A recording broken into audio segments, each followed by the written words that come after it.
CDPO Devarakadra సిడిపిఓగా పనిచేస్తున్నాను. నా పేరు శైలశ్రీ. ఈరోజు మా యొక్క అంగన్వాడీ సెంటర్ వెంకటాయపల్లిలో గ్రాడ్యుయేషన్ డే నిర్వహిస్తున్నాము.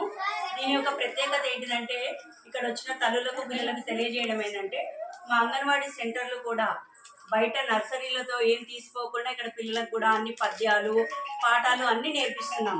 నేర్పించి ప్రతి ఒక్క పిల్లగాడు ఏం నేర్చుకుంటున్నారు, అమ్మాయి కానీ అబ్బాయి కానీ నేర్చుకొని ఇట్లాంటి ఒక రిపోర్ట్లో అబ్జర్వేషన్ బుక్లో వాళ్ళు చేసినవన్నీ మేము ఇందులో రికార్డ్ చేసేసి పిల్లకు ప్రోత్సాహకరంగా, ఇప్పుడు ఎండింగ్ కదా మనకు ఈ ఎండింగ్ కాబట్టి వాళ్ళకు ప్రోత్సాహకరంగా ఒక రిపోర్ట్ అనేది ఇచ్చి తల్లులకు కూడా చెప్తున్నాం. అంటే వాళ్ళ పిల్లలు ఏం నేర్చుకుంటున్నారు అంగన్వాడీ సెంటర్లో.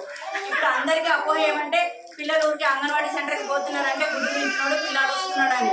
అట్లా కాదు, పిల్లలకు కూడా ఇక్కడ మంచిగా నర్సరీ స్కూల్స్లో ఉన్నట్టు మేము ఈ బుక్స్ కూడా ఫ్రేమ్ చేసినాం. ఫ్రేమ్ చేసేసి దానికి పద్యాలు అవన్నీ నేర్పించి వాళ్ళతో అన్ని ప్రాక్టీస్ చేసేసి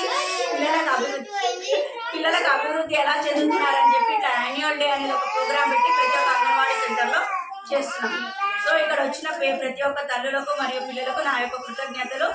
మీరు కూడా ప్రోత్సహిస్తే ఇంకా మా అంగన్వాడీ సెంటర్లు ఇంకా బాగా మెరుగుపరచడానికి ఉంటుంది.